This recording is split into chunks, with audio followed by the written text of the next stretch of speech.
Bem que a aula está sendo gravada, a aula, né? Boa noite, quem está entrando agora, pode se achegue. Agora sim, a professora está gravando. Então, a gente tem um probleminha técnico aqui, a professora está sem luz, por isso que está esse efeito na imagem dela, tá? Só para explicar. Professora Michele Matias, então, a palavra é toda tua. Oi, pessoal, boa noite. Então, como foi apresentado aí, eu sou a professora Michele. Hoje eu trabalho na Secretaria de Educação do Distrito Federal e já trabalhei em vários lugares, trabalhei na UNB, na Universidade Católica e no Senai. E hoje eu vim a convite do professor Cláudio falar sobre, fazer uma conversa com vocês. E eu acompanho um grupo que vocês estão discutindo, apresentando ideias, propostas pedagógicas. Eu vi lá que vocês trabalham com textos, artigos, reflexões, e uma das coisas que eu vi lá é essa questão da educação inclusiva. E esse ano eu estou trabalhando com uma criança com uma deficiência, depois eu vou falar sobre isso.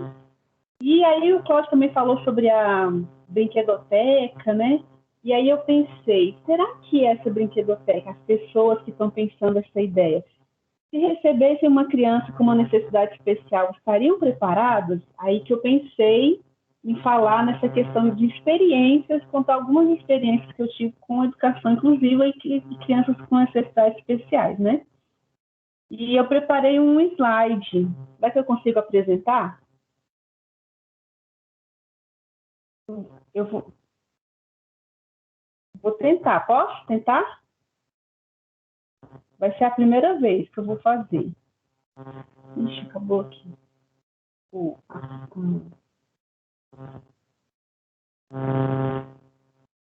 Tá abrindo, já tá tudo pronto. Eu só vou... Você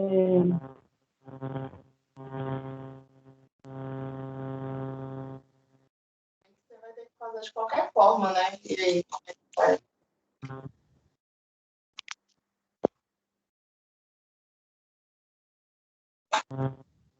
Tá subindo aqui.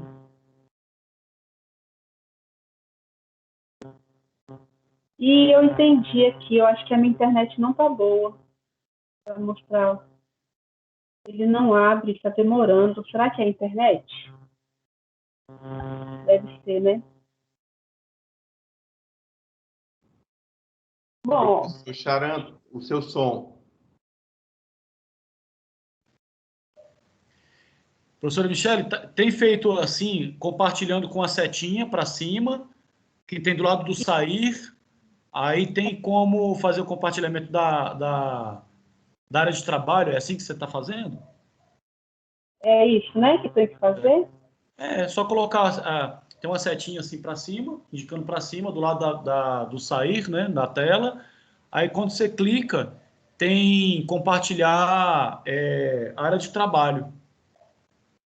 Aí é só compartilhar a área de trabalho, aí vai vir, a gente vai ver o que você estiver vendo na tua tela. O que você fizer na tua tela, a gente vai ver. Pois é. É isso mesmo que eu quero fazer, mas o que acontece? Porque você está na internet móvel, né? Não, mas não é isso não, é que está pedindo uma configuração aqui que eu não dou conta de arrumar agora. Mas tudo bem. Eu vou colocar eu aqui de novo, para vocês me verem. Eu vou dizer, então, o que tinha lá na minha apresentação, tá bom? Certo. E depois vocês fazem as perguntas. Foi assim, eu pensei, o que a gente fala primeiro nessa apresentação? Aí lembrei de quando a gente estuda lá na faculdade e pensei em colocar, bom, vamos colocar a legislação. Então, eu pesquisei na internet toda a legislação de educação inclusiva, com pessoas com necessidades especiais, a mudança de nomenclatura, desde a década de 40, e aí listei lá para vocês em alguns slides, né? E pensei em falar sobre isso. E coloquei também a questão de como é essa legislação no DF, né? De como a gente trabalha na escola pública. E aí pensei também em colocar lá as propostas pedagógicas e as teorias, como trabalhar isso com a inclusão, né? E coloquei lá também, listei algumas, e depois coloquei para a gente falar das experiências que a gente tem, que eu tive nas escolas, que eu acho que é isso que eu queria passar para vocês. E aí no final tem um desenho, depois eu mando para vocês. E aí quando chegou nesse desenho eu pensei assim, bom, na verdade, tanto a legislação quanto as propostas pedagógicas a gente encontra em vários lugares, né? Então eu pensei em não falar sobre isso no momento. Oh, meu amor, obrigada, viu? Vou deixar aqui. Acho que não vou deixar aqui não, porque vai ter muito papel. Tá bom? Obrigada. E aí eu pensei, eu vou depois mandar um desenho para vocês, porque eu pensei, bom, eu vou começar então falando dessas experiências. Porque tanto a legislação a gente encontra em livros, encontra na internet, a gente pode ler, tem muita discussão boa, muitos artigos bons. E as propostas pedagógicas, assim, eu acredito que muitas delas surgiram com o estudo de pessoas que tinham alguma necessidade especial ou alguma dificuldade para estudar. Então, por exemplo, quando a gente fala da pedagogia do Paulo Freire, vou dar um exemplo bem simples, assim, bem raso. Ele estava trabalhando com pessoas já adultas, que não tinham estudado e que tinham uma necessidade de aprender a partir de algumas coisas que não conseguiram quando eram crianças, né? Não é uma deficiência pessoal, né? É uma deficiência, assim, do sistema e tudo mais, histórico. É uma necessidade. E também tem a proposta pedagógica que a gente trabalha no Senai, que é do israelense. Nossa, esqueci o nome dele aqui agora. Eu sempre lembro que eu gosto muito dele. E ele também trabalhou com crianças, eu vou passar para vocês o nome depois, não vou lembrar. Que crianças que perderam a família na Segunda Guerra Mundial, moravam na Europa e foram de volta, conseguiram ser levadas, escondidas ou adotadas de volta para Israel. E elas tinham muitos traumas, deficiências da guerra, muita coisa. E ele desenvolveu esse trabalho a partir dessas crianças, né? E é um trabalho que é para educação de uma forma geral. Então, eu também pensei em falar sobre isso, mas assim, não tem uma pedagogia, uma proposta pedagógica ou uma teoria específica para trabalhar. A gente tem que entender que tudo que a gente aprende, a gente pode trabalhar e deve trabalhar com crianças com necessidades especiais ou com alguma deficiência ou algum transtorno, né? E aí eu vou começar então falando das minhas experiências. Eu coloquei lá no slide, não sei se vocês já ouviram falar, um desenho que passa na NetGeo Kids, naquele canal NetGeo Kids, que chama Pablo. Depois eu vou mandar uma imagem para vocês desse desenho. Esse desenho, Pablo, é o desenho de um menino, ele é um desenho da Inglaterra, e é a história de um menino autista. E ele mistura o dia a dia do menino mesmo com a mãe dele, e esse menino tem um desafio no dia, alguma coisa que ele tem que resolver com a mãe dele, e no momento dele de se retrair, ele transforma os pensamentos dele num desenho que ele faz com giz de cera, e aquele desenho vira um desenho, né? Então, esse desenho Pablo, ele trabalha as dificuldades, as características que ele tem enquanto pessoa e como as ferramentas que ele aprende com outras pessoas que ele transforma para os desenhos, como que ele aprende a resolver aquilo. Então, eu pensei nesse desenho por dois motivos. Um é porque a gente fala muito da criança especial ter que aprender ou das outras crianças terem que aprender, mas a gente precisa aprender muito, né? Opa, deixa eu voltar aqui do além. Mas a gente também tem que aprender muito, né? Eu falo isso porque meu filho gosta muito desse desenho. Agora não, que ele já cresceu bastante, aí ele já não acha muito interessante. Mas ele assistia muito a esse desenho. E assistia às vezes com medo, porque o Pablo estava com medo, ou com receio, porque o Pablo estava com receio, ou com alegria, ou com brincadeiras e palhaçadas assim, de diversão, porque ele também estava. Então, só que ele percebia as diferenças. Por que o Pablo faz assim? Ele perguntava. E por que o Pablo não resolve assim? E aí eu consegui explicar para ele. E aí eu lembrei dessa história porque quando eu entrei na secretaria, foi em 2014, foi um processo super rápido, eu estava grávida, eu fiquei pouco tempo trabalhando, mas em 2015, quando eu voltei, eu já entrei numa turma com 2 crianças com transtorno. E aí que eu fui entender, que eu fui pesquisar tudo aquilo que eu aprendia na faculdade, e nos livros, e nos cursos. Primeira coisa, a gente estuda tanto para passar na faculdade, tanto para passar no vestibular, ele nos voltou. E aí, quando a gente vê lá na prática, de repente a gente para e pensa, esqueci tudo, cadê? O que aconteceu? Não sei nem o que é a sigla.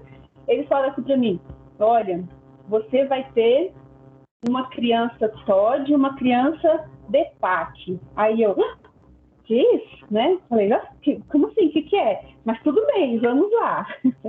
E aí eu fui aprender, né, o que era uma criança com transtorno desafiador, opositor, e o que era uma criança com uma dificuldade de entender o que ela estava escutando, né, que é o DEPAC, uma deficiência auditiva que não é bem no ouvido, é no processamento no cérebro. E aí eu fui descobrindo isso, mas foi interessante porque eu já fui descobrindo isso com eles.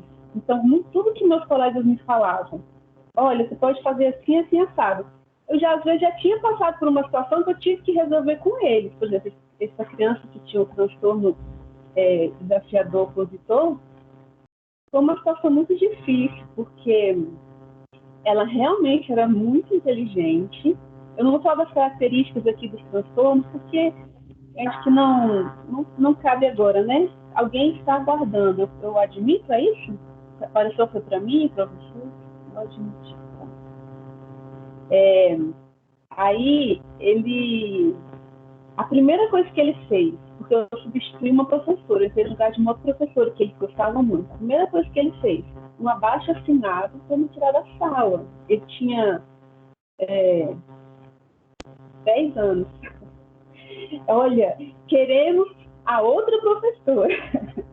A gente quer porque não sei o que você veio fazer aqui, mais ou menos assim que ele falou. Então eu falei, ótimo, então vocês querem a outra professora, vamos fazer um abaixo-assinado, mas com uma carta para a secretaria, para a regional de ensino, por que vocês querem a outra professora? Eu não ia falar para eles falarem mal de mim, para falar bem da outra professora. Por que vocês querem a outra professora? Aí a gente fez no quadro um texto, que a gente chama de produção coletiva, cada um foi falando, e eles foram falando as palavras, se escrever com isso, com aquilo. Foi uma aula só escrevendo essa carta, o que é assinar, o nome completo, por que tem que assinar. E no outro dia, ele foi na direção entregar esse documento. Então, daí, com essa brincadeira, né, eu poderia ter ficado chateada, né? Que esse menino, porque o pessoal brigava muito, algumas pessoas, não todo mundo. O pessoal que eu falo que trabalha na escola, às vezes diz, porque ele cria casos. Cria, gente, mas a gente, como educador, tem que criar também as ferramentas para ensinar ele a superar isso e para a gente superar isso também.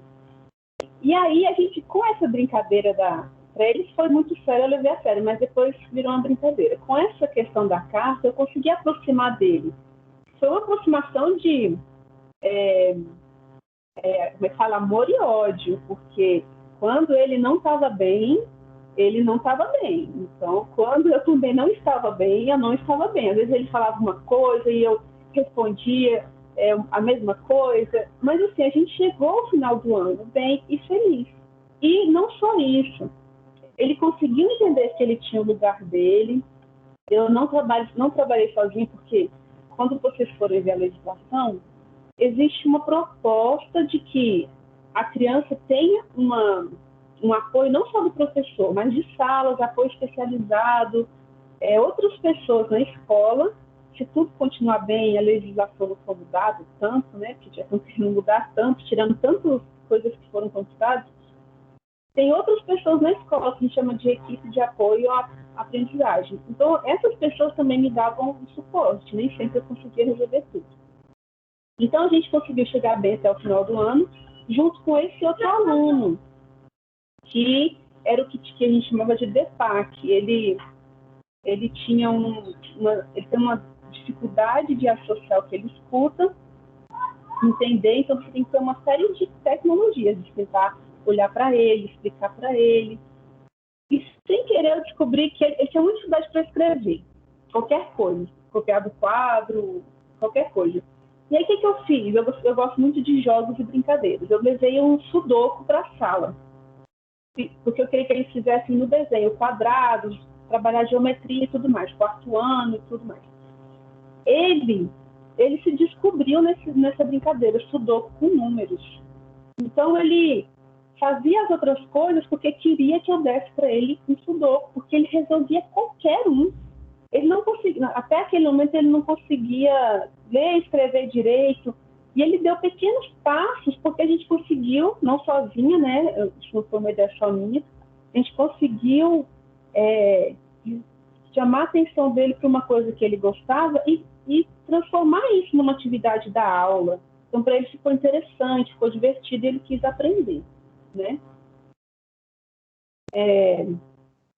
Então, além de trabalhar com outro aluno que era mais explosivo, dava mais trabalho, a gente conseguiu trabalhar com esse que, se a gente não estivesse junto, a gente não percebia nada, porque ele era muito criativo. Então, dessas duas experiências, o que eu quero trazer para vocês é o seguinte. As crianças, de uma forma geral, elas precisam ser ouvidas e precisam aprender. A gente precisa escutar e elas também precisam aprender a falar e a escutar. Somos nós adultos que ensinamos isso, com o olhar, com o gesto, com as ferramentas que a gente aprende e usa do jeito que a gente aprende ou faz uma adaptação. Mas essa proximidade é o que vai fazer com que elas consigam aprender coisas novas, desenvolver, crescer e por elas mesmas também inventar coisas e formas de aprender. Então, com as crianças com necessidades especiais ou alguma deficiência, algum transtorno, isso fica mais marcante, isso fica mais intenso, porque você tem que ter uma sensibilidade maior. E como eu acredito que essa sensibilidade a gente adquire ou consegue se abrindo para isso, abrindo a mente e abrindo o coração. Quem tem a proposta, ou o plano, ou a meta de trabalhar na Secretaria de Educação no momento, tem que entender que todas as escolas, hoje no Distrito Federal, recebem e organizam nas suas turmas alunos com necessidades especiais ou com algum tipo de transtorno ou deficiência. Então, é muito provável que a gente trabalhe com essas crianças. Infelizmente, tem muita gente que não quer, porque não quer ter trabalho, porque dá um pouquinho mais de trabalho. Algumas pessoas não querem porque não tem jeito e não gostam, e isso tem que ser também respeitado, né? Porque a gente não pode fazer uma coisa que a gente é obrigado, não gosta, não tem jeito, e vai fazer coisas ruins com ela própria e com a criança, né? Com as crianças. Mas o que eu quero aqui falar é que vocês se abram para as possibilidades. Quem gosta de trabalhar com crianças com necessidades especiais é um algo a mais, é um tchan a mais, tá? Então, não tenham medo, não tenham receio, e tem muitas pessoas muito dispostas a ajudar. E eu falo muito dessa questão da ajuda, porque quando eu entrei no Senai, eu trabalhei sempre na área rural. Trabalhei com educação do campo, educação profissionalizante no campo, e quando eu saí da UNB e fui para o Senai, foi na indústria, coisas da indústria, formação pessoal na indústria, eu não sabia nada. E eu cheguei no Senai e uma professora sentou comigo. Eu estava entrando no lugar que ela ia sair. Ela sentou comigo durante 2 horas e passou tudo que ela sabia, que ela podia e que ela não podia para mim. Eu achei daquilo de uma doação, de uma caridade, um carinho, uma recepção tão grande que eu falei assim, eu me senti tão feliz que eu falei assim, toda vez que eu puder e alguém precisar, eu também vou ajudar, como essa professora fez comigo. Que ela faltou só me dar a aula pronta, ela só faltou isso, que é plano de aula ela me passou, dicas com os alunos ela me passou, material para os alunos passou, então eu pensei, tudo que eu puder ajudar alguém que precisar, eu vou ajudar só porque essa professora fez isso comigo com tanto amor. E aí eu falo isso porque também muitas pessoas são assim, não era só ela. Depois eu descobri que muitas pessoas estão dispostas a ajudar e que a gente pode ajudar. E aí, falando dessa questão de ajudar, eu tive outros casos, trabalhei com pessoas, outras vezes com crianças com transtorno desafiador opositor, opositor desafiador, né? E com TDAH, que a gente fala TDAH mesmo, diagnosticado, porque muitas vezes os pais ou as mães, ou a psicóloga, os professores, vê uma criança muito perto, muito agitada, assim, mas normal já fala que a criança tem TDAH. E não é só isso que caracteriza, né? Ela tem uma série de coisas que caracterizam uma criança com TDAH e ela precisa realmente de um atendimento especializado, de um acompanhamento, né? Que envolve várias questões sociais, educacionais, familiar, né? Materiais e tudo mais. E aí, falando um pouquinho dessa experiência de várias áreas que elas precisam de ajuda, uma questão que a gente precisa pensar, além de ajudar a criança, os professores, os colegas, é ajudar a família. Porque a gente, enquanto pai e mãe, eu estou falando muito rápido, ou tá bom? Porque tá tudo bem? Ah, então tá bom, tá eu estou olhando tá tempo. Tá bom, tá tudo então, certo. Tá bom. Eu estou olhando o tempo, porque eu sei que eu tenho muita informação, mas eu quero ver também as perguntas, sei se alguém quer perguntar uma coisa específica. Bom, então, o que eu estava falando? Quando eu estou falando tudo isso de ajuda, por quê? Porque a gente precisa de ajuda para aprender, as crianças precisam de ajuda para aprender e desenvolver, e a família precisa de ajuda. Porque a gente nem sempre, cara, a gente está preparado para ter alguém na família com uma necessidade especial. A gente não pensa sobre isso. E é tão comum, mas a gente tem toda uma questão social, histórica, da criança ser assim, assado, das expectativas que a gente coloca nos filhos, nos sobrinhos, no neto. Então, quando a criança nasce e ela tem alguma deficiência, algum transtorno, alguma dificuldade física, a família tem muita dificuldade para saber o que faz, dificuldade para aceitar, dificuldade para ajudar, dificuldade para também abrir a mente e o coração para receber isso daí, né? E além da gente trabalhar com as famílias, a gente tem que trabalhar, ou além da gente trabalhar com o aluno, a gente tem que trabalhar com a família.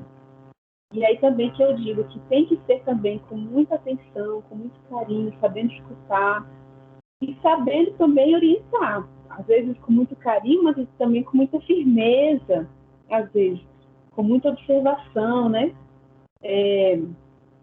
A gente tem famílias que têm medo da criança fazer alguma coisa e se machucar. Por exemplo, estou dando exemplo, tem família que tem receio da criança se sentir sozinha, maltratada. Tem família que acha que a criança já é grande, vai ser sempre um bebezinho, porque ela tem uma certa deficiência. Então, tudo isso a gente tem que pensar, observar, entender que é uma criança, que a criança é uma criança, como qualquer outra criança, uma criança com deficiência. E que um dia ela vai crescer, vai ser um jovem com deficiência, com todas as vontades de um jovem.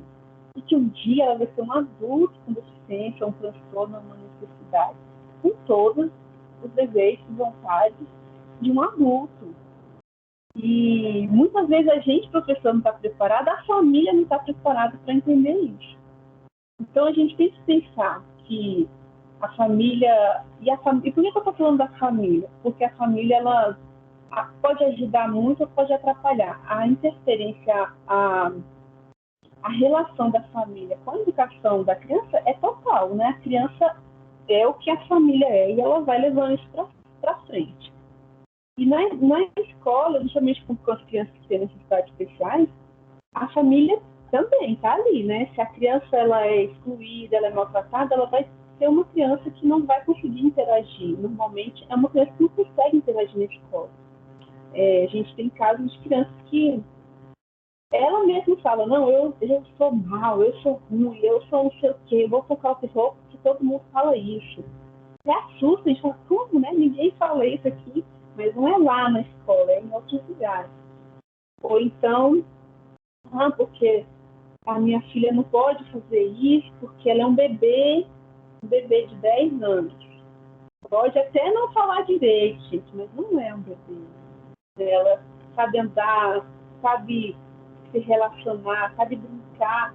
E não se enganem, até namorar eles namoram. Existem muitos filmes interessantes de pessoas com necessidades especiais, documentários e filmes, que falam dessa relação afetiva, desses desejos entre as pessoas. Isso existe, a gente às vezes tem medo de falar disso, né? E eu acho que não, né? Eu acho que elas não têm direito, e elas têm direito, né? O que elas precisam é ser bem orientadas e acompanhadas, como qualquer criança, qualquer adolescente, acompanhadas e orientadas para todas essas vontades naturais, de desenvolvimento do ser humano, que faz parte, né? E então eu queria falar também dessa questão da família, desse medo às vezes que as famílias têm de deixar a criança crescer, ou então de achar que ela é daquele jeito e não vai ter jeito, não vai mudar. Qualquer pessoa pode mudar, qualquer pessoa pode aprender, desenvolver, desde que receba o estímulo e que tenha a oportunidade, né, de fazer isso daí. E aí, esse ano, para terminar aqui o que eu preciso falar, né, esse ano eu estou com uma aluna que ela tem síndrome de Down e ela teve e ela tem síndrome de, ela é diagnosticada com, ela tem síndrome de Down. Síndrome de Down não é um diagnóstico, é uma condição da pessoa. E ela foi diagnosticada com DI há um tempo atrás. E em 2019 ela teve uma inflamação no cérebro. Eu não sei como chama, eu não lembro agora como que chama esse problema que ela teve, mas ela teve uma infecção ou foi uma inflamação no cérebro. E ela é como se as conexões do cérebro dela, da memória e tudo mais, tivessem se perdido.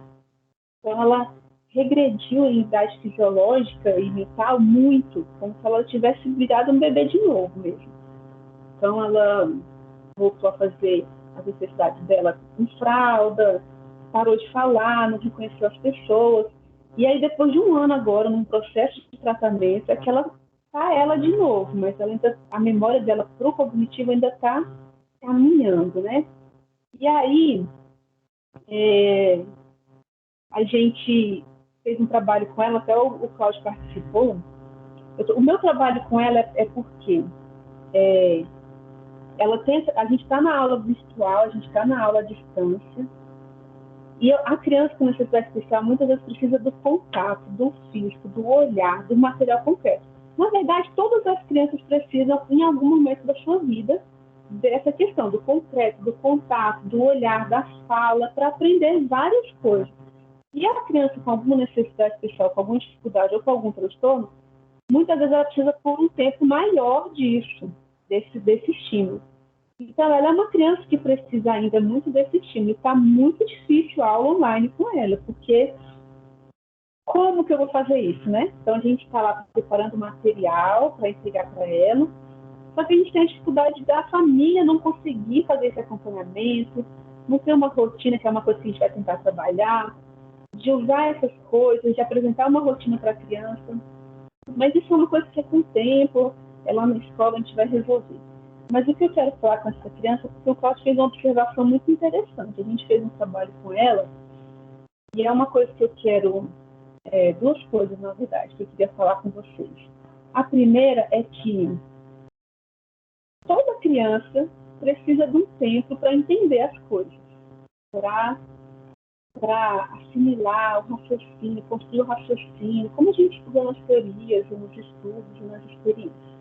E as crianças com algum transtorno, dificuldade ou alguma necessidade também precisam desse tempo, e é um tempo delas. Tempo para falar, para entender, para explicar, para construir. Para não querer fazer nada também, né? Como a gente às vezes não quer fazer nada. Então a gente tem que aprender a perceber isso, né? Acolher isso e negociar isso com a turma. De olhar, de entender. A turma que eu falo são com as outras crianças, porque quando a gente fala da educação inclusiva, todas as crianças têm que aprender sobre a educação inclusiva, quando a gente está na escola. Eu não sei falar muito da escola particular. Eu tenho algumas experiências que eu vi que eu escuto, que algumas pessoas me falam, que eu já vivenciei, mas não é uma vivência muito prática, assim, muito concreta, assim, enraizada. Eu tenho experiência em escolas, universidades particulares, é a questão da acessibilidade, das pessoas poderem frequentar, mesmo sendo cadeirante, ou tendo uma muleta, ou libras, ou alguma coisa assim. Mas com crianças, eu não sei falar na educação, na escola particular, na rede privada. Mas na rede pública, aqui no UBS, não é só a turma da criança que vai aprender a trabalhar com inclusão, não é só a professora aquela que vai aprender, é a escola inteira que aprende.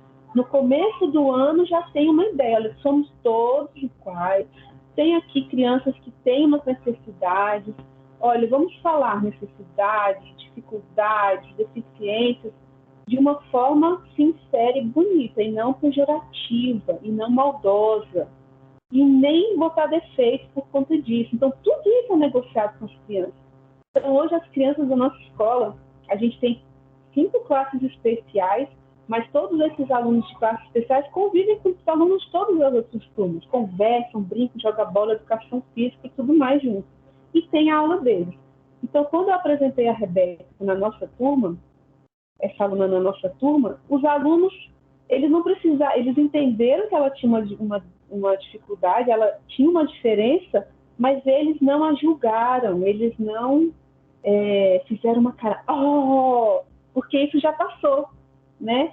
Eles podem até pensar, como a gente já trabalhou, pode até pensar, falar assim, pensar no pensamento, né? Ela é diferente. Sim, a gente pode pensar e tem que analisar, mas eu preciso ser grosseiro, eu preciso falar mal, ou quais são as minhas diferenças, né? Então a gente já trabalhou isso, que eles não fazem mais isso, pelo contrário, oi colega, e conversam, sabe? Então ficam quietos, né? Ficam com eles isso daí. Então essa era outra questão. Então uma questão é o tempo deles, das crianças, de qualquer uma, e em especial das crianças com necessidades, e a segunda questão é que os alunos todos da turma e da escola sejam trabalhados constantemente com essa questão do acolher, tratar bem, não só os alunos especiais, mas todos os alunos, todos os convidados e tudo mais, tá? Pessoal, já deu aí o meu tempo de falar. Eu tenho muitas coisas para falar, se vocês quiserem. Eu não tenho outras experiências aqui que eu não falei. Mas eu gostaria que vocês também... Eu já vi que algumas pessoas levantaram a mão e abaixaram, e aí eu queria saber se vocês querem falar alguma coisa mais. Professora, excelente. Alunas que estão aqui, aluno, e também eu, que também sou aluno nesse momento, tem algumas ou alguma pergunta ou comentário sobre o que a professora falou? Porque eu tenho aqui, eu já anotei um monte de coisa aqui para poder perguntar, enfim, falar. Alguém, gente? Senão o professor Xará vai dominar hoje as perguntas. Alguém? Luciene, Fernanda, Edgar, querem comentar alguma coisa ou perguntar? O momento é agora. Rafaela, Janaína.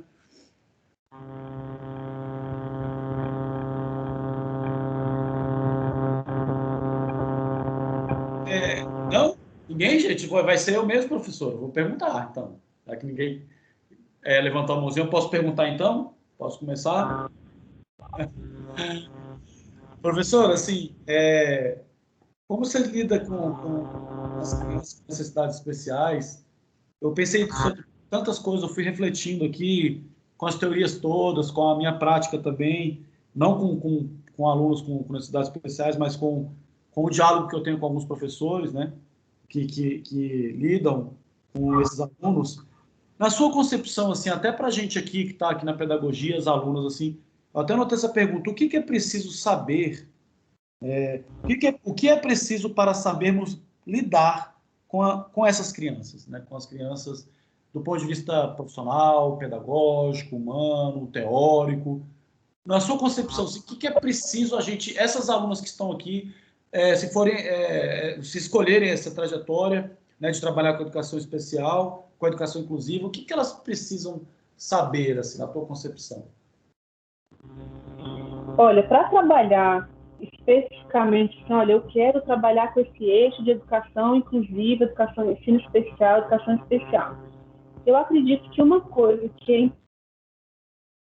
importante a gente saber, primeiro, é sobre essas deficiências, sobre essas classificações. Vocês estão me escutando bem? Então, isso, eu acredito assim, quando eu falo assim, vou trabalhar com uma criança com síndrome de Down, eu preciso entender o que é síndrome de Down. Quando eu vou trabalhar com uma criança que é autista, eu trabalhei com uma criança que ela tinha síndrome de Asperger e autismo. E síndrome de Asperger com espectro autista, que é assim que se fala, né? Gente, porque eu senti falta disso. E realmente, se eu não soubesse o que era isso, eu não conseguiria trabalhar com a criança. Então, para quem quer ir para essa área, o primeiro é entender o que são essas coisas. Assim. Eu anotei até aqui, né, que é o síndrome de Asperger com espectro autista, o transtorno opositor desafiador, o TDAH, o pessoa com síndrome de Down, tudo isso é uma coisa diferente, assim. Então, tá bom, então como é que a criança vai me ouvir? Faz diferença. Se eu vai ouvir ou não. Tinha uma criança que ela não falava, ela entendia, super sociável, mas ela não conseguia falar e não conseguia entender qualquer coisa. Ela tinha uma deficiência intelectual múltipla, uma deficiência múltipla com forte deficiência intelectual. O que é isso, gente? Um DEMU, quando a gente fala, né? Uma criança com DEMU. DEMU com uma criança, gente, pode ser tanta coisa, mas não é qualquer coisa. Então, eu acredito, professor, que primeiro a gente tem que entender o que são essas deficiências. E aí, uma coisa que não vai estar escrita em nenhum lugar, uma outra coisa, né? Quais as propostas pedagógicas que eu posso usar para trabalhar com essas crianças? E o que eu vou criar nisso ainda? Porque elas não vêm prontas. Você tem que estar aberto assim, olha, criatividade. E o que você já sabe, muita coisa do que eu gostava como jogos, que eu levei para essas crianças, e muitas professoras fazem isso, professores, dá muito certo. Porque às vezes essas crianças a gente trata como se não soubesse nada, e elas sabem muito, isso é muito ruim, sabe? Porque a criança tem deficiência, ela não sabe de nada. Isso é tão triste, é tão ruim. A criança percebe, desanima. A família percebe, desanima. E tem as crianças também que eu esqueci de falar, superdotado, que a gente falava antigamente. Só que hoje em dia a gente fala altas habilidades. Às vezes a gente acha que a criança é tão inteligente porque tem altas habilidades, mas ela está sofrendo porque ela não consegue lidar com as emoções, ninguém trabalhou isso. Então, o que são altas habilidades, né? Quais são as características de uma criança que tem altas habilidades, né? Então, acho que são essas duas coisas, professor. Essa questão do que são essas características e de como trabalhar nas teorias, e a gente poder inventar também. Nossa, excelente resposta, professora. A Janaína levantou a mão. Janaína, pode fazer a pergunta e liga o áudio, tá? Porque às vezes a gente fala assim, a gente não esquece de ligar o áudio. Janaína, não? Oi, professor, consegui? Sim, conseguiu. Então, são duas perguntas. Qual o método assim, que você usa para fazer essa inclusão dos alunos com especificidades numa turma de alunos típicos, né? Como você trabalha assim para incluir essa criança numa turma de alunos típicos, e também qual foi o seu desafio com qual tipo de criança com deficiência, com especificidade que mais te desafiou? Qual foi a especificidade? Não sei se eu falei certo. Falou. Primeiro, como incluir? Eu não sei. Primeiro, como incluir primeiro? Primeiro, a gente tem que mostrar o que a criança tem que fazer. Então, quando eu vejo uma criança especial, às vezes a gente assusta por algum motivo. Meu Deus, o que eu vou fazer com essa criança? Ou, nossa, tadinha, essa criança vai se machucar. Oh, nossa, ela tem isso, aquilo. Nossa, primeira coisa é a gente se controlar nisso. Porque se as crianças verem a gente fazendo isso, elas vão fazer isso sempre. Então, a primeira coisa é a gente se acalmar. Viu a criança, se a gente está assustada, a criança está muito mais. Então, viu a criança, você recebeu a turma, a criança, você viu que tem uma criança especial. Pegar na mão, igual faz com todo mundo. Primeira coisa é tratar igual você trata todo mundo. Pega na mão, vem aqui, chama pelo nome. Como é seu nome? Se a criança não souber falar, espera um pouquinho e fala. Ai, gente, eu estou vendo aqui na lista que eu vou inventar um nome aqui. É o Brian, estou vendo aqui na lista que é o Brian. Então, e você? E aí já passa para o próximo. No começo, a gente não... Eu acredito que no começo a gente não deve frisar ou enfatizar o problema, a diferença, mas sim no que elas são parecidas. São parecidas no brincar? Então vamos brincar. São parecidas porque são crianças? Olha, vamos ver a idade de todo mundo, vamos nos apresentar, falar o nome, e aí em algum momento a gente vai falar, e olha, as características. Porque em algum momento aquela criança vai precisar de uma coisa que as outras não vão precisar ou não vão ter direito, elas vão querer. Você fala assim, ó, falei Brian, né? O Brian vai sair agora. Ah, Professora Michele, será que ela está aqui? Que cortou o voltando aqui do além para a escola. Paramos no Brian. Voltando aqui para o além. Pronto. Michele, a professora Michele está entre nós, pode se manifestar.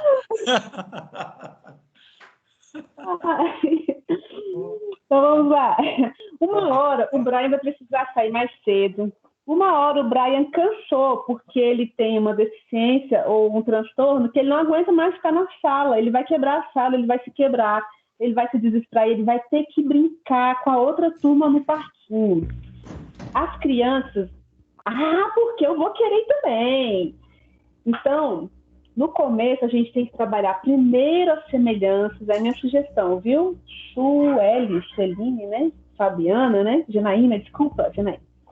Primeiro, eu sugiro que você trabalhe as semelhanças, que são crianças, e que você tente tratar também como um seu semelhante, sem se apavorar. Por dentro, você pode estar apavoradíssimo. Ai, ui, o que eu faço? Mas tem que respirar, tem que tentar, porque a gente é o modelo, é o exemplo para você. Você pode ser a professora mais brava, que você vai ser o modelo e vai ser inspiração e vai ser o braço da criança na sua turma, entendeu? Então, a primeira coisa é essa, né? Se comportar como qualquer criança, feliz da vida. E depois trabalhar as diferenças e trabalhar assim, olha, tem hora que eles vão fazer coisas que vocês não vão fazer. Ou tem hora que ele for fazer aquela coisa diferente, a gente vai ter que ir todo mundo junto, porque ele não pode ir sozinho, então a gente vai ter que dar uma paradinha, tá? E o maior desafio que eu tive foi que essa criança com síndrome de Asperger de autismo.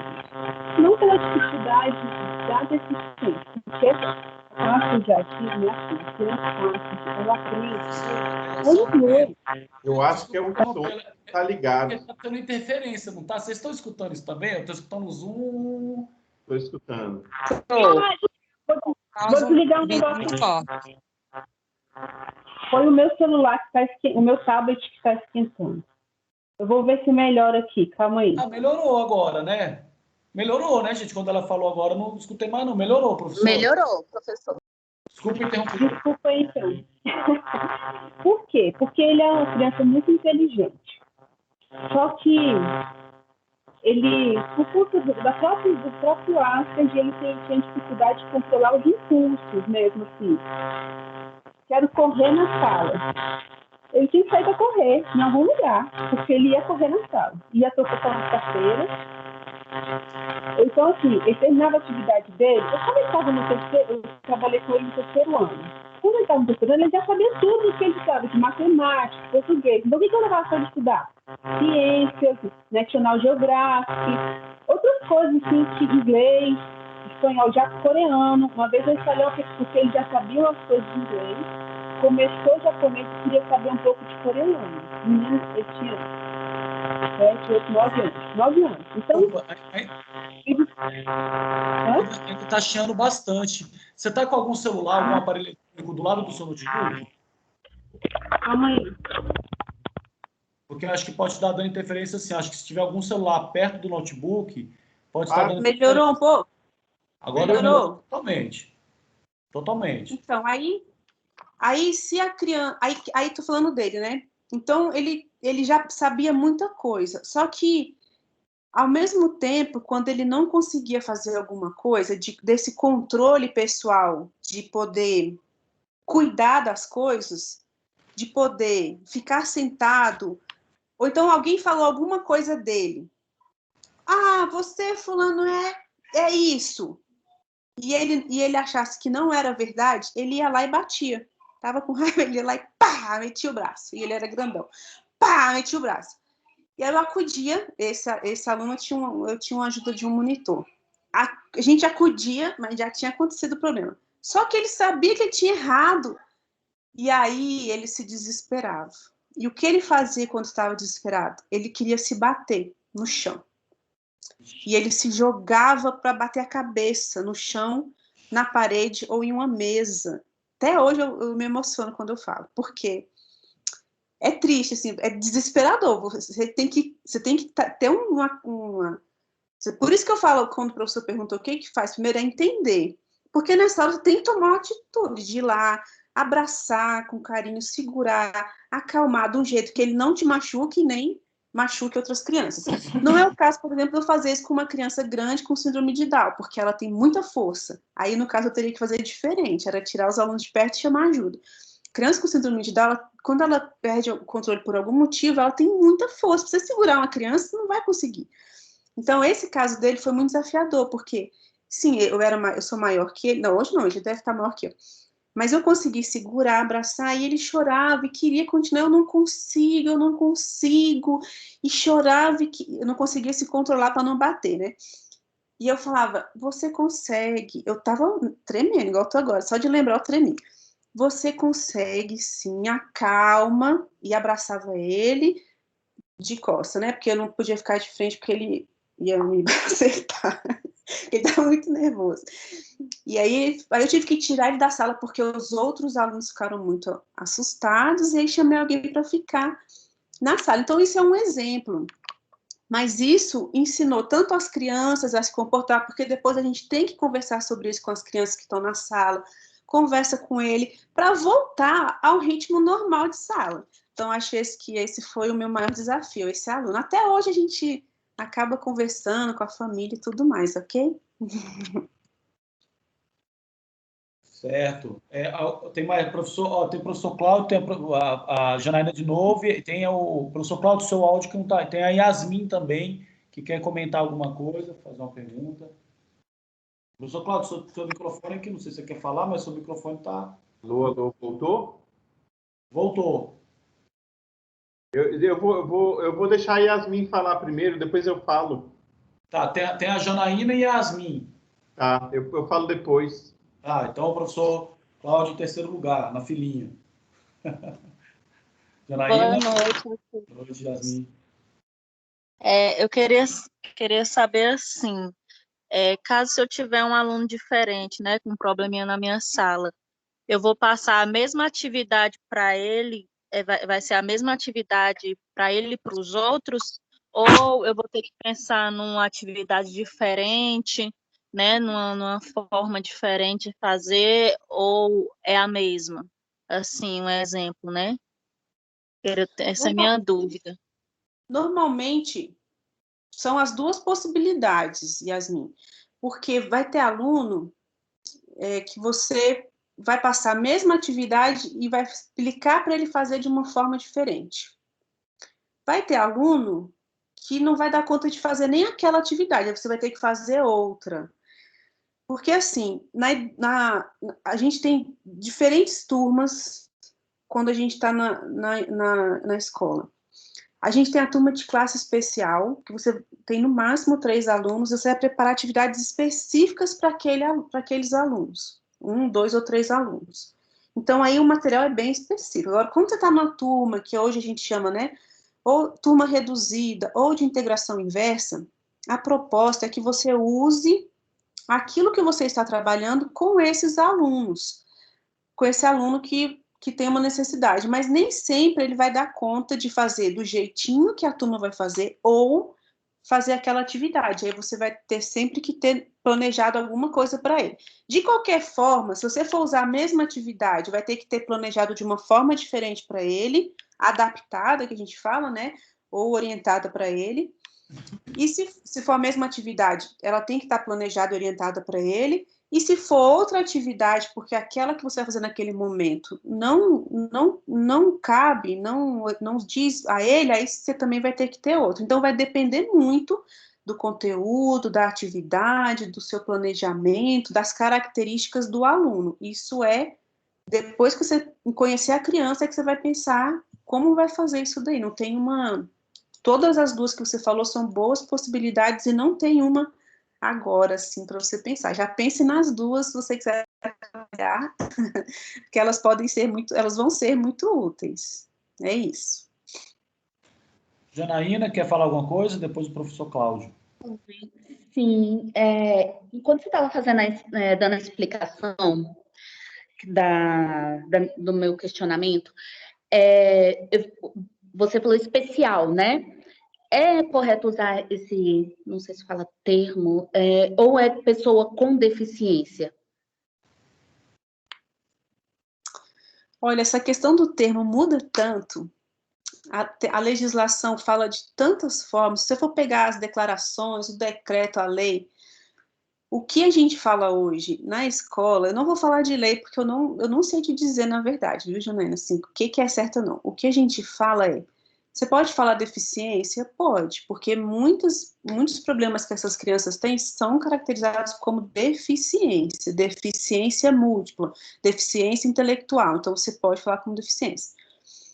Mas muitas coisas são tratadas como uma necessidade de locomoção, uma necessidade de adaptação visual, uma necessidade de adaptação auditiva. Também você pode falar uma necessidade.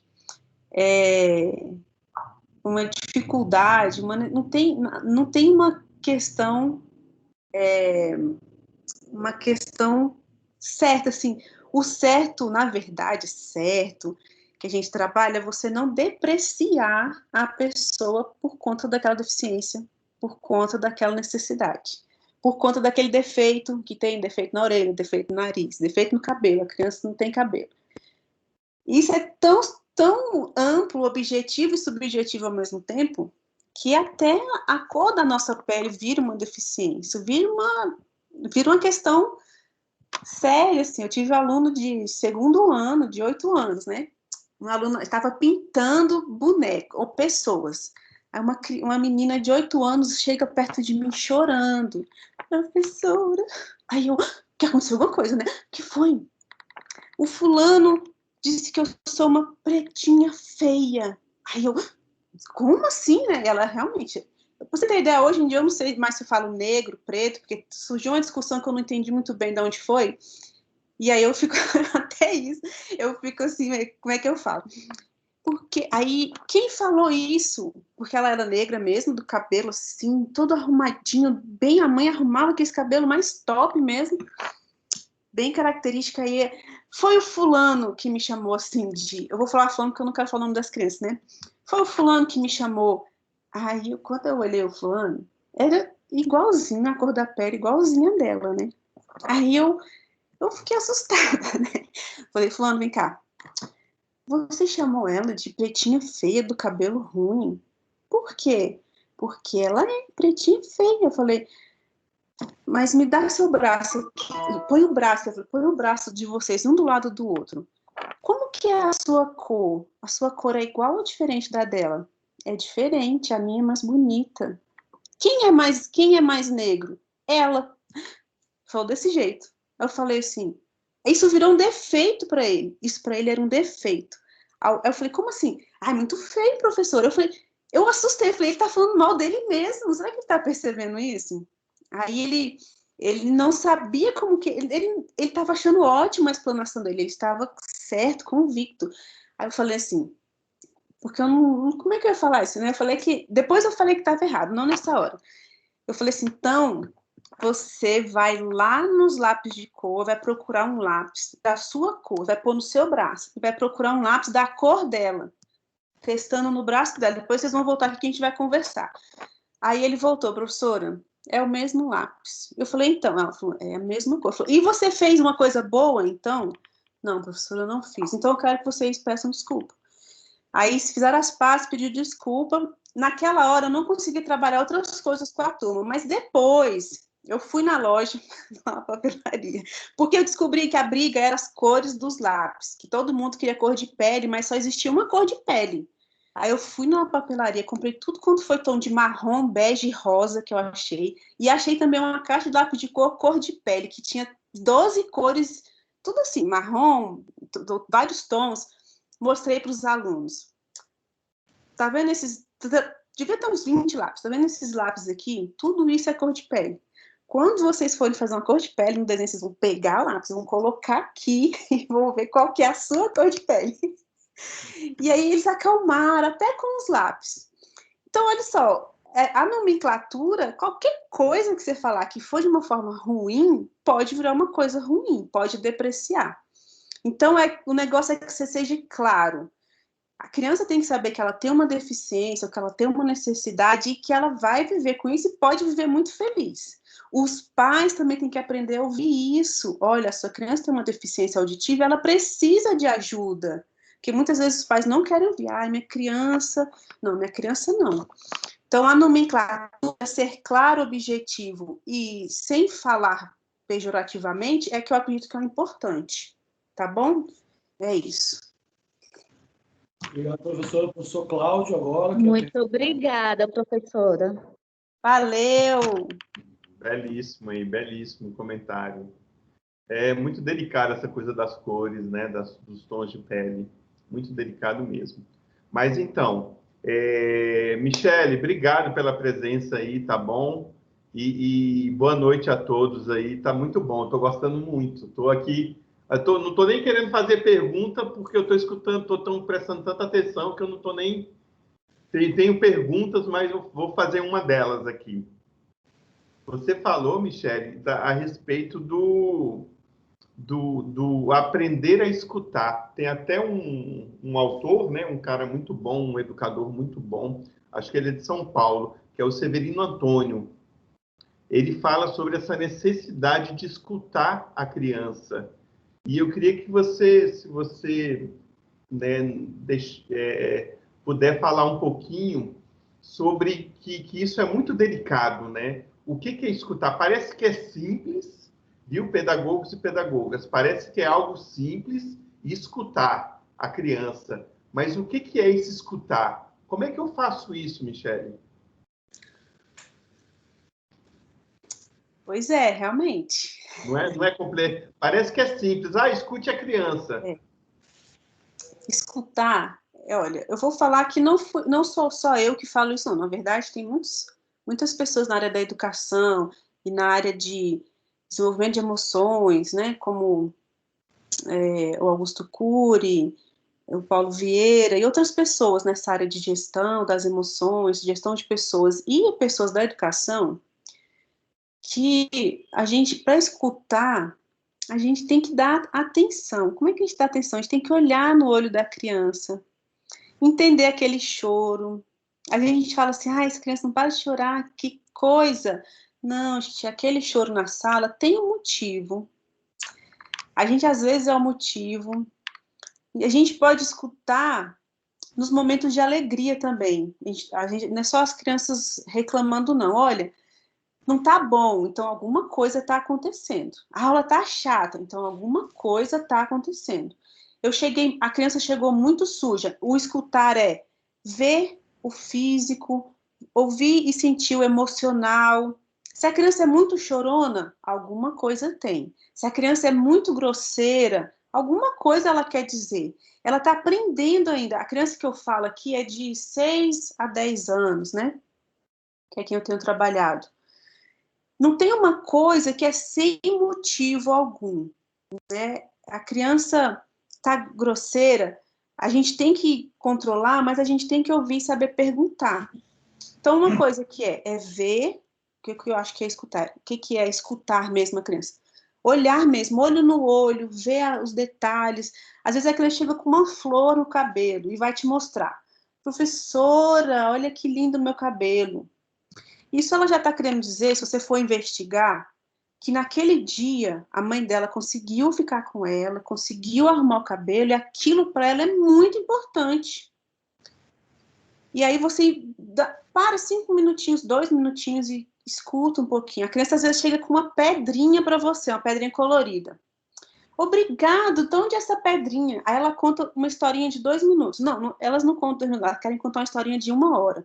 Mas aí você vai resumindo, vai perguntando, e ela fala naquela história que você deu para ela o tempinho, que aquela pedrinha veio de um lugar que ela passou diferente naquele dia, com o pai, a mãe, um amigo, e que foi importante. E tudo isso que você vai ouvindo, você usa na sala de aula para ela aprender. Porque aí, com esse interesse que partiu das coisas dela, você ensinar, ela vai querer aprender, ela vai querer falar outras coisas, ela vai querer acolher os colegas. A gente acolhendo, ela se acolhe, ela se valoriza e ela valoriza as outras pessoas também. Então, é respeitar o jeitinho dela, olhar no olho. Eu, às vezes, sou muito grossa, às vezes sou, porque meu pai era muito bravo, né? Fala logo e anda logo. Mas se for o jeito que ele achou para dar amor, que ele não teve, ele aprendeu, tá tudo bem.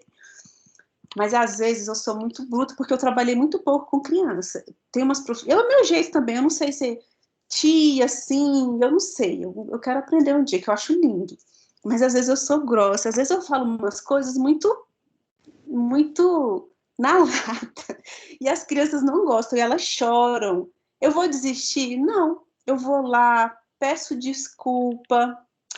Puxa vida, eu não devia ter falado assim, querido aluno, eu gosto de você. Uma vez uma aluna queria ajudar com o lanche.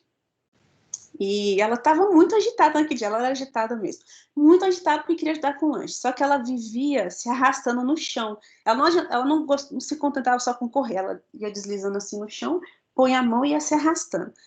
E esse dia ela estava, professora, porque eu quero servir o lanche, era biscoito, tinha que pôr a mão no lanche. Eu falei, não, você está com a mão suja. Aí uma hora eu tive que falar, calma, não é seu dia hoje, você está com a mão suja.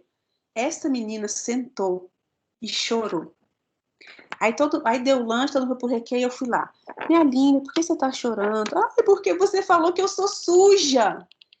Mas aí eu descobri, aí tá, eu pedi desculpa, não fui eu, não quis falar isso. Aí eu falei, olha a sua mãozinha. Aí ela olhou, que cor que tá a sua mão?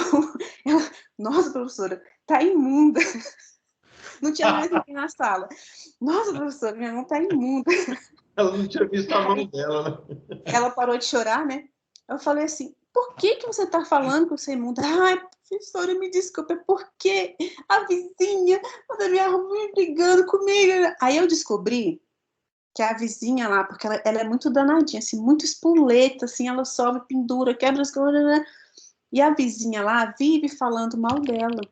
Ah, que essa menina é isso e aquilo. Ah, que essa menina é isso e aquilo. Então, quando eu falei uma coisa, ela já associou. Ah, que você é suja. Eu não falei que ela era suja, né? Então, isso é escutar. Ó, esse choro não foi. Você não, vai lavar a mão e para de choro. E ela ia ficar com aquilo dentro dela o resto da vida, não ia mais querer aprender, porque ela tinha dificuldade, porque todo mundo falava que ela não ia aprender. Esse além não me deixa hoje. Professora Michele. Então, eu acho que é isso, Cláudio. Tem que olhar no olho, tem que escutar, tem que falar, tem que ensinar elas a falarem. Mas o que você quer dizer com isso? Eu não estou entendendo. E mostrar que a gente também, às vezes, não sabe de tudo, não. Pedir desculpa, às vezes tem que falar firme, mas às vezes tem que pedir desculpa e ficar quietinha também, como professora. Legal. Obrigado, Michele. Nossa, muito bom. Bom, a gente já está chegando aqui no finalzinho. O que eu faço, alunas? Eu deixo a professora Michele ir, porque, assim, todo mundo que vem aqui nessa brinquedoteca, as aulas são tão boas, as formações são tão boas que eu fico pensando assim, só 14 pessoas. Gente, eu preciso falar para você o seguinte, a brinquedoteca é um espaço da Estácio / comunidade. Vocês aqui, ó, Carolina, Edgar, Fernanda, joga isso para a comunidade, para os amigos de vocês. Ó, tá rolando, toda semana tem, porque a única coisa que eu preciso é que vocês divulguem esse espaço, que é muito importante. Olha só a contribuição que a professora está dando hoje, que não dá vontade mais de acabar, dá vontade que ela fique aqui com a gente 5 horas. Eu conheço quando os alunos estão gostando, porque está lá, ó, 13, e está 13 do início até agora. Aí 14, né? Porque quando a aula não está legal, os alunos saem mesmo, e a gente que é o ser humano, a gente sabe que a gente sai mesmo e pronto, né? Então, divulgue, gente, o espaço da brinquedoteca. A brinquedoteca não é um espaço apenas da Estácio, é um espaço da Estácio e de toda a comunidade. Então, olha só que coisa interessante. Tem muito psicólogo, tem muito médico, tem muito dentista que querem saber sobre educação, porque a educação impacta toda a sociedade. Toda a sociedade fala sobre educação, não é? Não é porque só a pessoa é pai ou mãe e precisa conceituar ou precisa escolher qual a educação que quer dar ao próprio filho, mas é porque todo mundo fala de educação. Agora, nesse momento, no mundo inteiro, deve-se estar discutindo, escrevendo, pesquisando, e às vezes a gente não para pensar que educação é um assunto tão essencial que todo mundo fala sobre. Pena que quem fala sobre educação, em geral, não a entende. Digo, legisladores, magistrados, que precisariam ter mais humildade para ouvir a professora Michele, para ouvir o professor Cláudio, para ouvir o professor Charan, que a gente lida, cada um com uma área específica de educação, mas nós estamos, como a professora bem entende, né, no chão da fábrica, que é o que a gente fala na educação. A gente está na prática. Então, quando a professora, já passa a palavra, tá, Luísa e Maria, vou terminar o raciocínio. Então, quando a gente chama a professora Michele aqui, mais do que qualquer teoria, teoria que a gente, perspectiva teórica que a gente vem estudar, é uma professora que está no chão da fábrica, que sabe a prática. Aquilo que ela traz é o saber da experiência dela, que também está ligado com teoria, está ligado com a formação que ela tem, mas que está tudo conjugado. Eu só queria aqui ressaltar alguns pontos, né, que ela teve na fala dela, que eu comecei a refletir um pouco, né, de como é que a educação inclusiva tem que lidar com alguns desafios. Por exemplo, a ideia de que o nosso racismo estrutural, às vezes, ele vira defeito, não é? Se eu refletir, eu vou colocar só tópicos para a gente refletir. O fato da pessoa, às vezes, ter algum problema cerebral, alguma meningite, encefalite grave, que possa levar ela à dissolução das funções psicológicas superiores. Então, ela passa urinário. Quer dizer, isso que é legal, né? A psicopedagogia e a defectologia e a psicologia pedagógica estudam esse desenvolvimento das funções psicológicas, mas a dissolução dessas funções. Então, quando acontece estados de esquizofrenia, que todo mundo aqui pode passar por eles, inclusive eu, estados diversos mentais, às vezes essas funções são dissolvidas, e aí aquilo que era função psicológica superior vai para a função psicológica elementar, que a gente chama, e barra um pouco cultural. Então, é muito complexo a gente entender. Porque quando a professora fala que a gente precisa entender as necessidades, ela fala muito bem, e a teoria valida o que ela fala. Quer dizer, quando a gente vai estudar o Vygotsky, Piaget, todo momento eles nos convidam. Precisamos entender qual é a necessidade das pessoas que têm necessidades especiais, ou pessoas com deficiência, ou pessoas com defeito, enfim, cada teoria vai dizer um nome, né? Mas é entender qual é a necessidade daquela pessoa. Gente, e a necessidade que aquela pessoa tem, não é dela não. Todo mundo aqui tem necessidades. Então a professora fala belíssimamente bem que todo mundo precisa ser educado. Tanto o aluno sem deficiência ou sem necessidades especiais, quanto o aluno. Está todo mundo nesse meandro da educação, todo mundo tem que ser educado, inclusive a própria professora, inclusive eu, inclusive todos os professores, que nós não detemos toda a maturidade emocional, todo o saber universal, nós não detemos, nós estamos em processo de formação. Então, conhecer o aluno, conhecer as suas necessidades, desde a educação infantil até o ensino superior, é um desafio que eu convido a gente a pensar.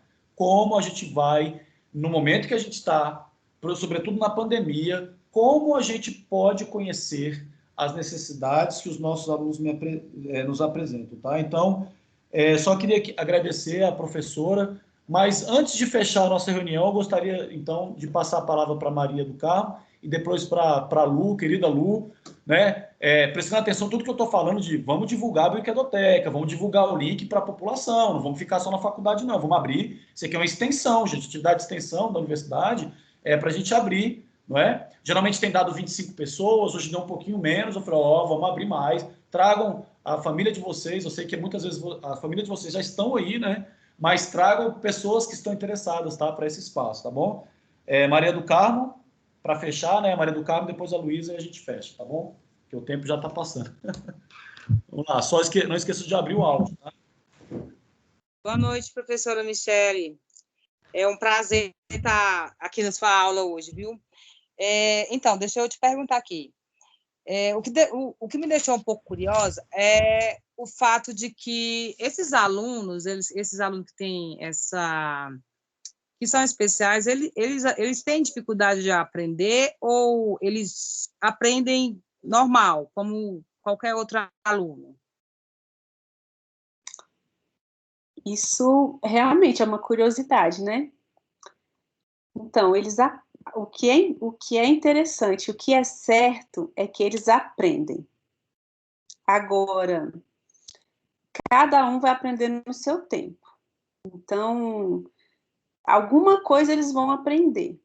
Por exemplo, e isso também, Maria, é muito específico de cada criança e de cada deficiência ou necessidade. Por exemplo, uma criança que a gente diz que não tem uma necessidade especial, não tem uma deficiência, ou não tem um transtorno, se você tiver uma sala com 30 alunos, 30 não, 20 alunos de alfabetização, esses 20 alunos vão aprender em tempos diferentes.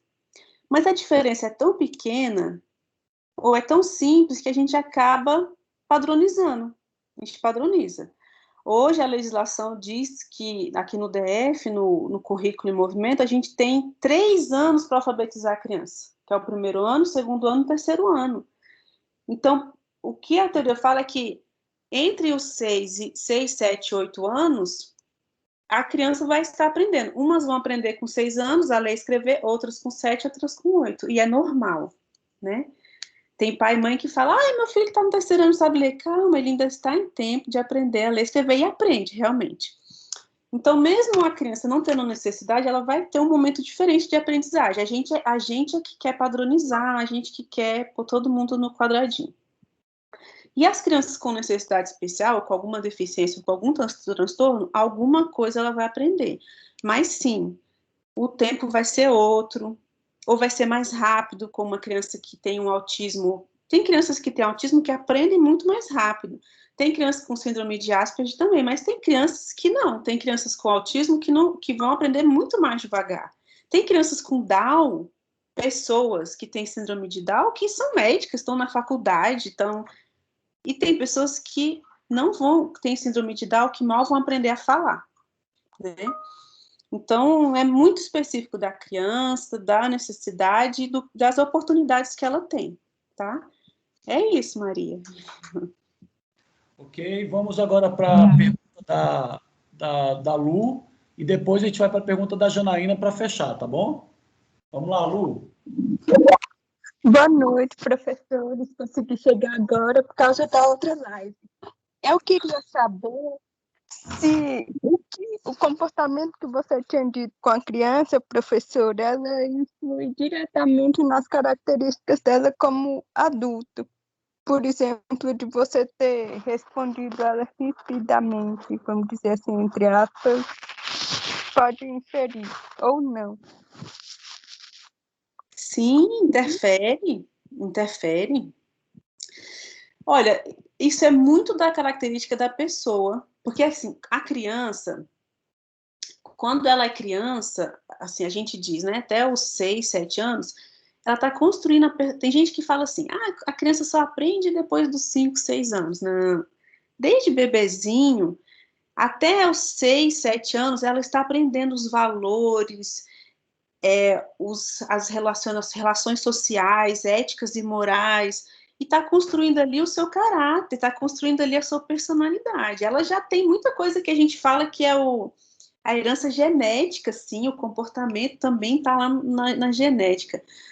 Mas até os 7, 8 anos, ela está ali desenvolvendo o caráter. Então, é muito sério a gente tratar bem, com respeito, com verdade, com valores, as crianças desde bebezinho, sem contar história. Se você fizer isso, o bicho-papão vai te pegar. Se você fizer isso, o lobo mau. Se você fizer isso, sei lá o que vai acontecer, né?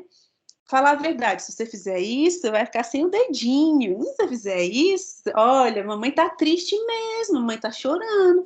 Olha, então assim, quanto mais a gente for verdadeiro com as crianças, desde bebezinho, e falar a verdade, e ser o que a gente quer que ela seja, a gente ser com ela, é até os 7, 8 anos que ela vai aprender. Depois disso, é o que ela aprendeu. Se foi coisa boa, coisa ruim, é aquilo mesmo. Pode mudar? Pode. Toda pessoa pode mudar, desde que queira, que tenha essas oportunidades para mudar. Mas tudo que a gente fala, eu tenho muito cuidado, porque tudo que a gente fala, ela leva para o resto da vida. Você pode pesquisar aí as pessoas que trabalham com inteligência emocional, os aspectos que elas têm de alguma dificuldade atual é de quando eram crianças, né? Então, eu tomo cuidado porque eu não sei, pode não. A criança pode chorar na hora e falar, essa professora sabe nada, quero saber dela mais não. E não tá nem aí para mim e crescer bem. Mas pode ser uma criança que vai guardar aquilo e vai ter um problema no futuro. A gente não tem como saber, então a gente tem que estar atento quando acerta, quando erra, porque elas não esquecem mesmo, não. A gente até esquece, porque a gente vai ter 300 alunos, e aí algumas coisas a gente vai esquecer, mas eles não vão ter 300 professores. E vai ser uma coisa muito legal essa questão de crescer e lembrar da gente. Eu lembro dos meus professores, e de vez em quando eu pego um e-mail lá e mando beijo para todo mundo, e eu não sei nem se eles lembram de mim ou não, mas eles falam obrigado por lembrar de mim. Pronto. Mas a gente lembra, sim. Gente, e quem é meu aluno, minha aluna sabe, né? Quando eu falo que para o Vygotsky, na infância tudo é educação, eu não falo isso? Tá vendo? A prática nos comprova que a teoria está certa. É muito bonito isso, em saber que o autor, para fazer a teoria, se embasou na prática. Isso é importantíssimo. A educação ela não pode se embasar apenas em ideias metafísicas tão somente, mas a ideia da educação, da pedagogia compromissada, é com o social, com a transformação, é com a esperança da revolução do comportamento, porque o desenvolvimento ele é revolucionário, dão saltos qualitativos, né? Vamos agora só finalizar então com a Janaína, tá? A última perguntinha para a gente acabar, senão a gente fica aqui até 5 horas, porque senão eu por mim, a gente vai até... Eu te pergunto, professor, mas só que eu só vou fazer só mais uma. Tem que fazer outra reunião com ela, outro evento. Eu topo. Então, professora, você já com essa experiência toda com criança especial, né? E eu gostaria de saber, na opinião da senhora mesmo, com esse tanto de criança, pessoas com déficit de atenção, TDAH, o que a senhora acha em relação à medicação? Porque tudo agora, medicação. Tudo agora, Ritalina. Ritalina para a criança se concentrar, Ritalina para a criança ficar quieta em sala. O que a senhora acha em relação à medicação? Porque, não sei o que houve aqui. Porque eu fico muito, assim, até por ter meu filho, ainda está entre... o médico, a psicóloga falou que ele tem altas habilidades. A professora reclama dele ser inquieto na sala. Qual é a opinião da senhora em relação a de tudo da medicação? Olha só, isso é um tema muito importante e que a gente não tem que ter medo de pesquisar, nem de falar e nem de usar, se for necessário. Gente, isso é muito sério. A gente realmente tem esse problema da questão do diagnóstico, porque é muito caro para a criança, para o pai, para a mãe, para a família. Fazer um acompanhamento, um tratamento, um diagnóstico de uma criança quando ela acha que tem uma necessidade, primeiro que é caro, o acesso não é fácil, Segundo, que se você não for num lugar que a pessoa saiba, realmente, ela vai falar assim, toma uma Ritalina, vamos dar uma Ritalina que ela melhora. E a Ritalina, existem vários, eu aprendi isso, não foi nem pela escola, foi por uma experiência pessoal. A Ritalina, existem vários tipos, vários componentes que formam diferentes tipos de Ritalina. Então, hoje em dia, assim, ainda não é o top, mas hoje em dia tem muito estudo referente a remédios que controlam essa questão dos neurônios, do sistema nervoso, e existe uma série de possibilidades. Muitos ainda estão em teste, está em teste assim, a gente usando, né? Está em teste a gente usando. E muitos já estão aí há muito tempo sendo usados. Então, a questão do medicamento, a gente não pode ter medo, a gente tem que pesquisar. E se realmente for necessário, gente, a gente tem que usar. Eu digo isso não é porque eu quero que a criança fique quietinha em sala, não. É porque a gente está sofrendo, porque a criança não fica quieta, porque a gente quer dar aula para ela e para os outros. Mas a criança está sofrendo porque ela não consegue aprender, porque ela não consegue ficar na sala. Então, isso é muito sério, a gente tem que avaliar, mas não tem que ter medo. Ou medo de não usar, porque, por exemplo, uma criança de 6 anos, a experiência que eu tenho, 6, 7 anos, é muito, não desnecessário. É muito preocupante, assim, às vezes a gente consegue controlar uma criança agitada sem o medicamento. A criança que toma medicamento é uma criança com 5, 6, 7 anos que tem um tipo de transtorno muito sério, que ela precisa daquele medicamento para ela se controlar, que pode ter convulsão, que pode ter um ataque e se machucar. Então, com 5, 6, 7 anos, isso já é uma coisa para a gente pensar. Precisa realmente tomar um remédio? Ela precisa realmente ficar sentada numa cadeira 5 horas por dia? 3 horas por dia? A gente consegue ficar numa cadeira 5 horas por dia, sentado, parado? Então, isso já é uma questão, né? Criança é danada, criança é agitada, criança pula, criança corre. Sim, é do próprio funcionamento do cérebro. A criança está desenvolvendo. Então, ela tem que se mexer. A criança precisa se mexer, é normal. Umas se mexem mais que as outras. Umas gostam de ficar quieta, outras morrem de preguiça, outras querem subir até no teto, no telhado, e pular de Superman ainda lá por cima para fazer o Homem-Aranha escalando. Então, até essa idade... Quebrou o braço assim. Meu sobrinho, o Benjamin, quebrou o braço em 2 partes assim. Subiu de Homem-Aranha e pulou e... Vixe Maria! Foi. Mas tá bem, já tá bem. Então tá bom. Então, hoje, né, isso é uma coisa que a gente tem que pensar. Agora, quando que é... Isso até é classificação como transtorno, tá? Quando que a gente tem que pensar na medicação? Olha, a criança não chegou com 8, 9 anos, ela não está aprendendo nada. A criança está ficando triste e deprimida. Só o remédio vai resolver? Não. Também só o remédio não resolve.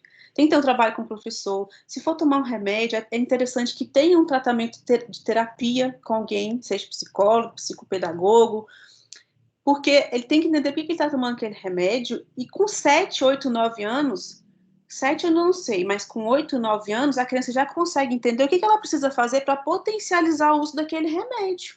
Fazer acordos.